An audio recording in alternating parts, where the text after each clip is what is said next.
Histórias, filosofia, religião. Está no ar o programa O Contador de Histórias.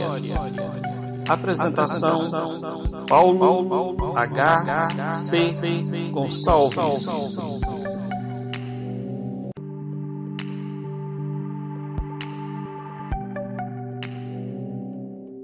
Uma vez de volta ao mundo dos espíritos, conserva a alma as percepções que tinha na terra, além de outras de que aí não dispunha, porque o corpo, qual véu sobre elas lançado, as obscurece.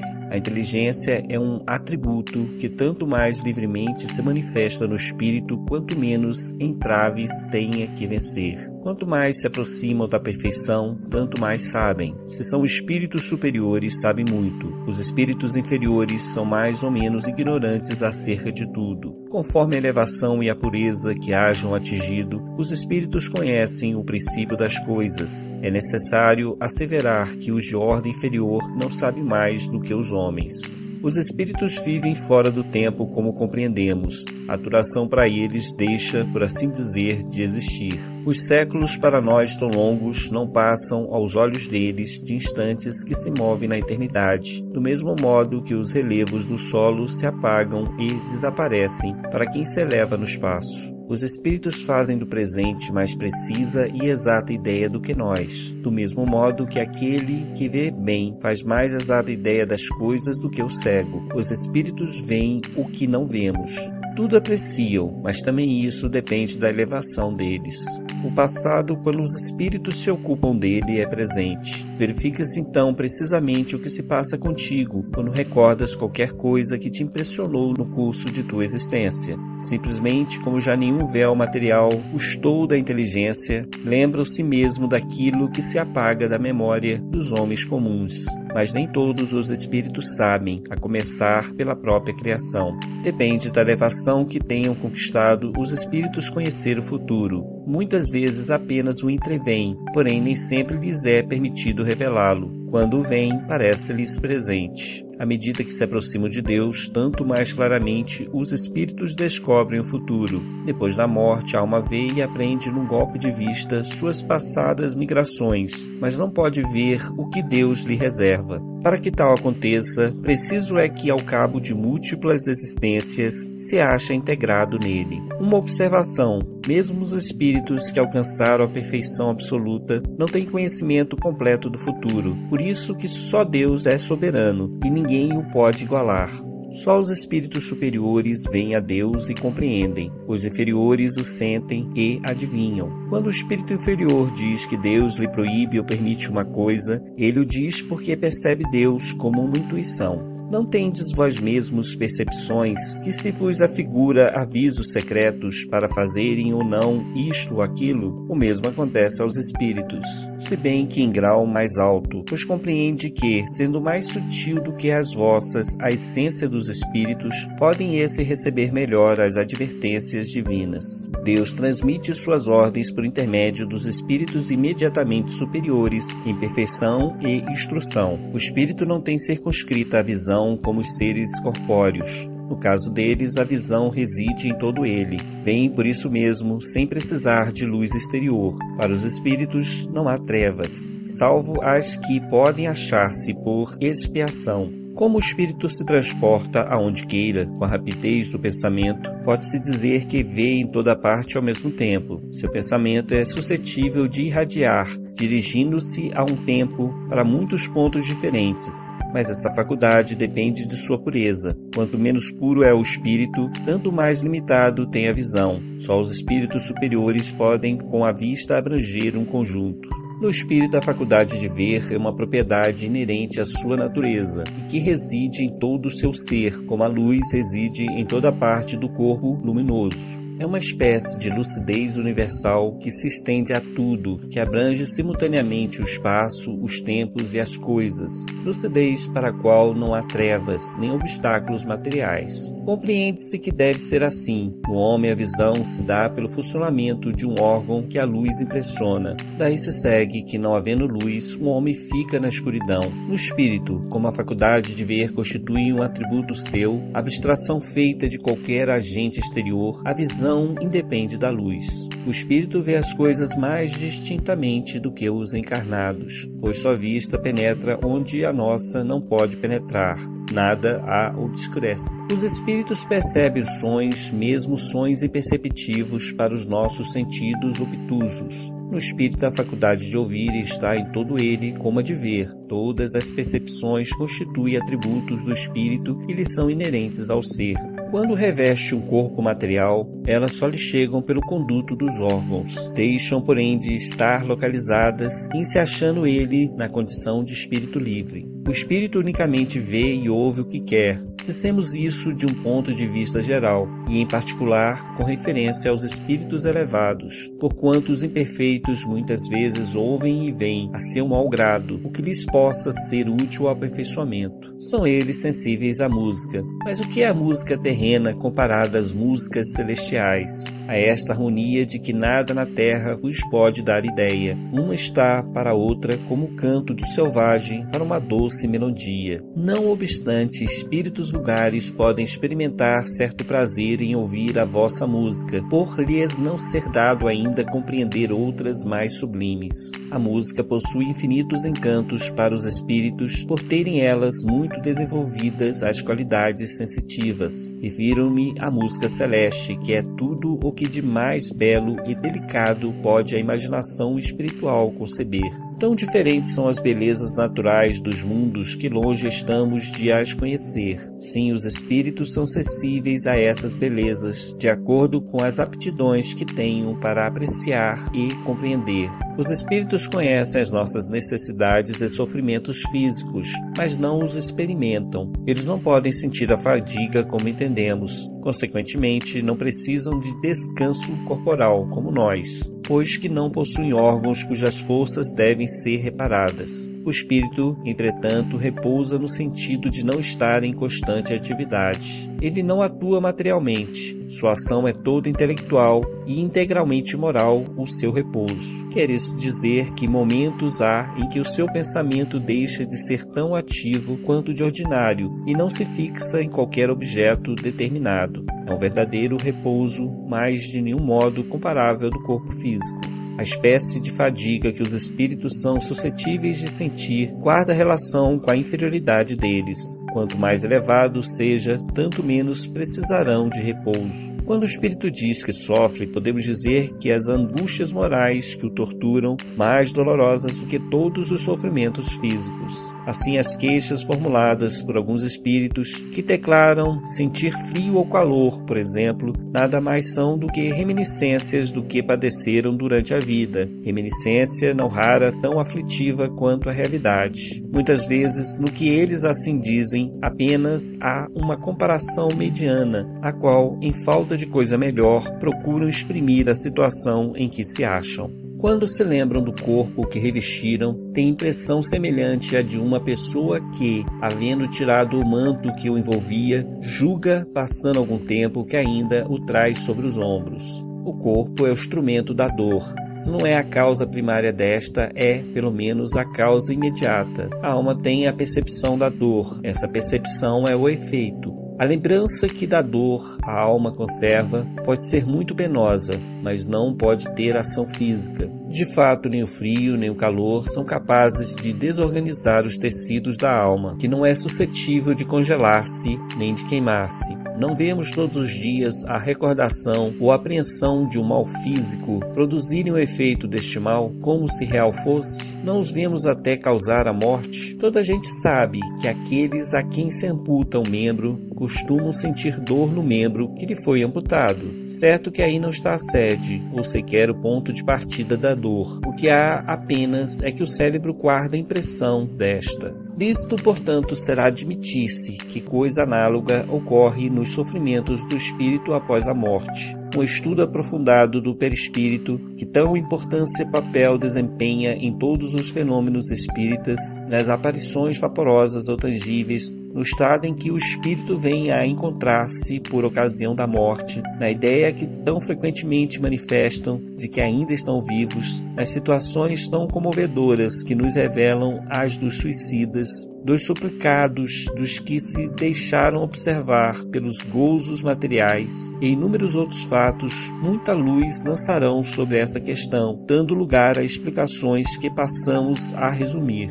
O perispírito é o laço que a matéria do corpo prende o espírito, que o tira do meio ambiente, do fluido universal. Participa ao mesmo tempo da eletricidade, do fluido magnético e, até certo ponto, da matéria inerte. Poder-se-ia dizer que é a quintessência da matéria, é o princípio da vida orgânica, porém não o da vida intelectual, que reside no espírito. É, além disso, o agente das sensações exteriores. No corpo, os órgãos, servindo-lhes de condutos, localizam essas sensações. Destruído o corpo, elas se tornam geral. Daí o espírito não dizer que sofre mais da cabeça do que dos pés, ou vice-versa. Não se confundam, porém, as sensações do perispírito que se tornou independente com as do corpo. Essas últimas, só por termo de comparação, as podemos tomar e não por analogia.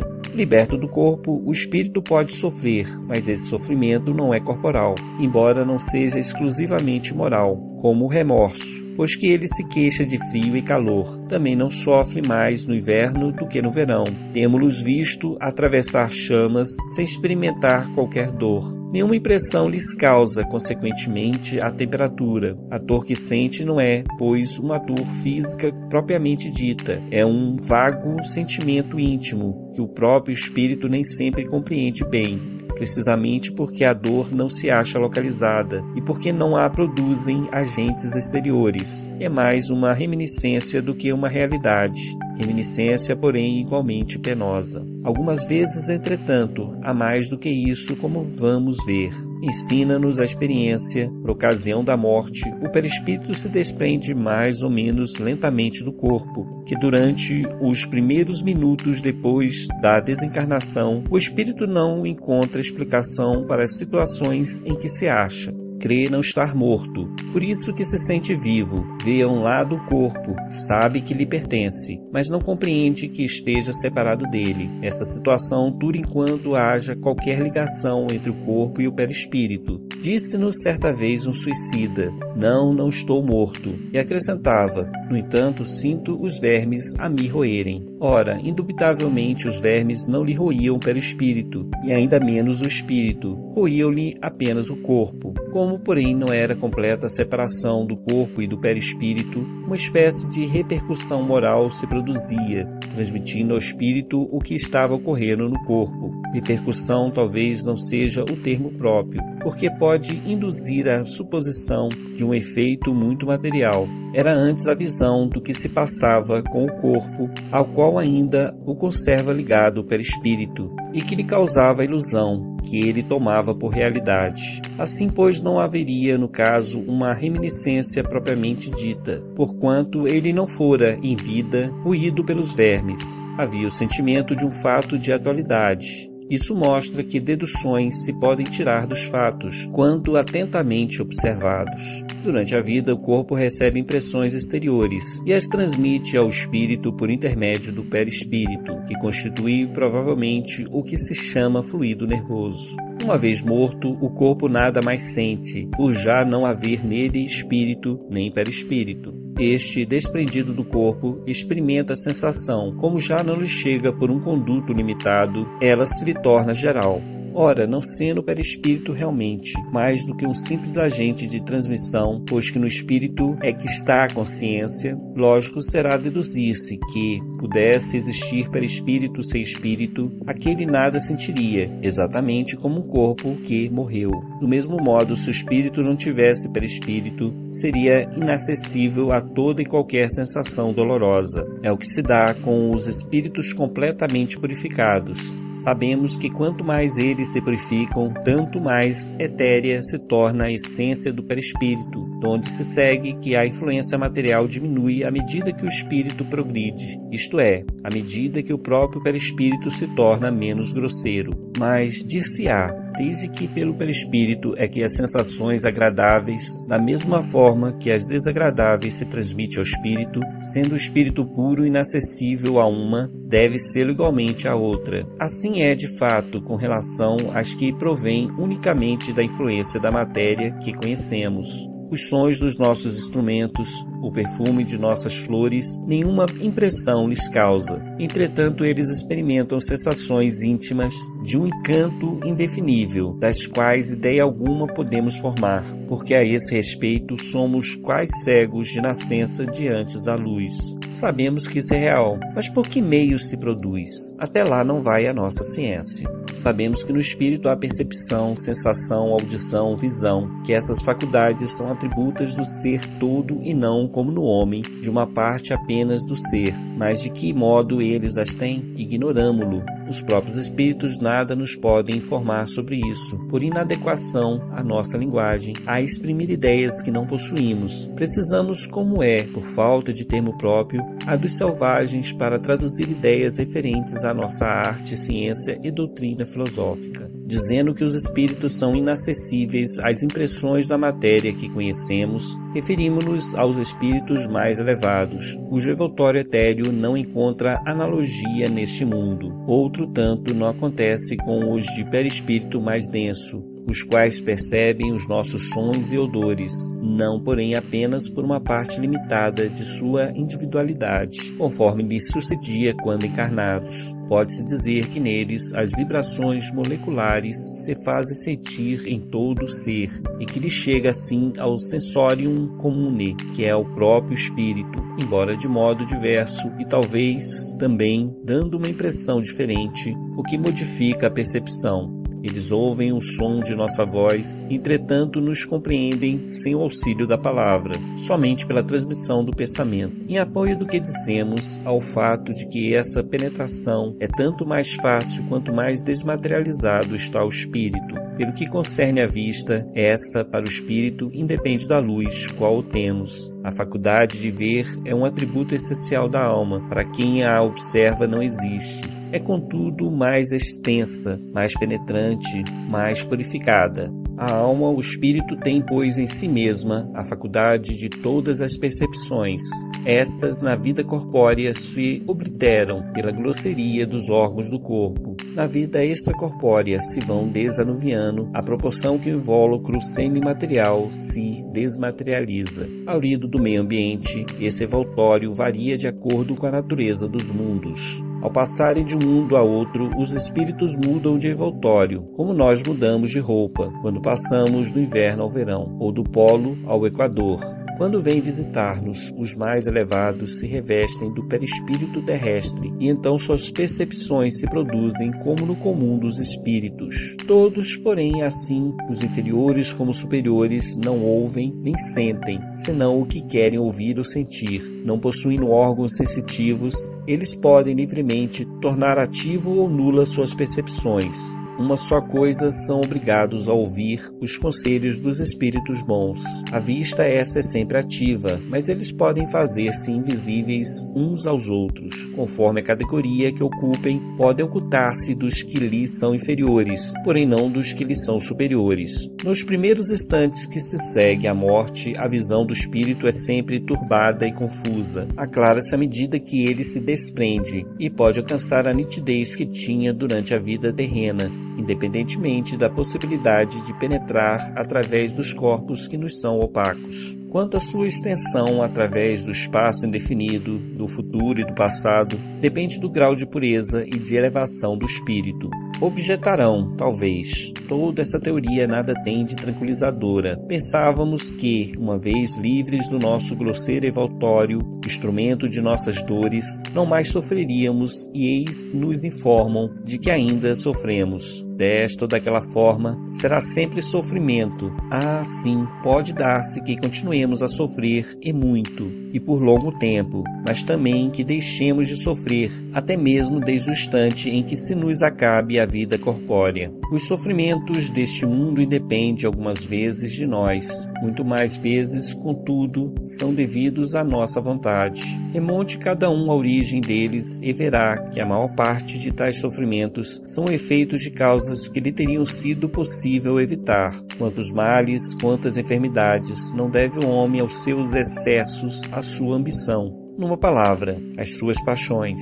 Aquele que sempre viveu com sobriedade, que de nada abusasse, que fosse sempre simples nos gostos e modesto nos desejos. A muitas atribuições se forraria. O mesmo se dá com o espírito. Os sofrimentos por que passa são sempre a consequência da maneira por que viveu na terra. Certo, já não sofrerá mais de gota, nem de reumatismo. No entanto, experimentará outros sofrimentos, que nada ficam a dever àqueles. Vimos que seu sofrer resulta dos laços que ainda o prendem à matéria, que quanto mais livres estiverem da influência desta, ou por outra, quanto mais desmaterializado se achar, menos dolorosas sensações experimentará. Ora, está nas suas mãos libertar-se de tal influência desde a vida atual. Ele tem o livre-arbítrio, tem, por consequência, a faculdade de escolher entre fazer o bem ou fazer o mal. Dome suas paixões animais. Não alimente ódio nem inveja, nem ciúme nem orgulho. Não se deixe dominar pelo egoísmo, purifique-se, nutrindo bons sentimentos. Pratique o bem.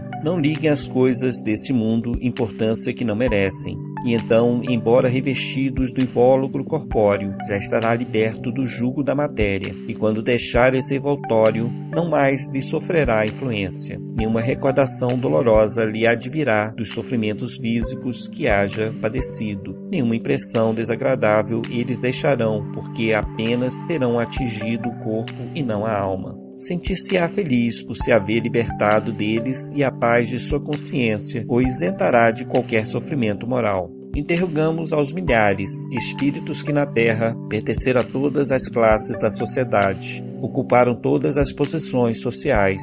Estudamo-los em todos os períodos da vida espírita, a partir do momento em que abandonaram o corpo. Acompanhamo-los passo a passo na vida do além-túmulo para observar as mudanças que se operaram neles, nas suas ideias, nos seus sentimentos. E sob esse aspecto, não foram os que aqui se contaram entre os homens mais vulgares os que nos proporcionaram menos precioso elemento de estudo. Ora, notamos sempre que os sofrimentos guardavam relação com o proceder que eles tiveram e cujas consequências experimentavam, que a outra vida é fonte de inefável ventura para os que seguiram o bom caminho. Deduz-se daí que aos que sofrem, isso acontece porque o quiseram, que, portanto, só de si mesmos se devem queixar, quer no outro mundo, quer neste. O presente material destina-se à escola de evangelização da Casa Maria de Nazaré. Trata-se de um resumo com pequenas alterações do capítulo 6, segunda parte, do Livro dos Espíritos de Allan Kardec. Sugerimos a leitura do texto original para maior aproveitamento do presente conteúdo.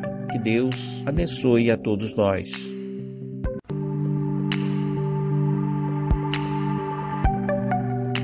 Está encerrado o programa O Contador de Histórias.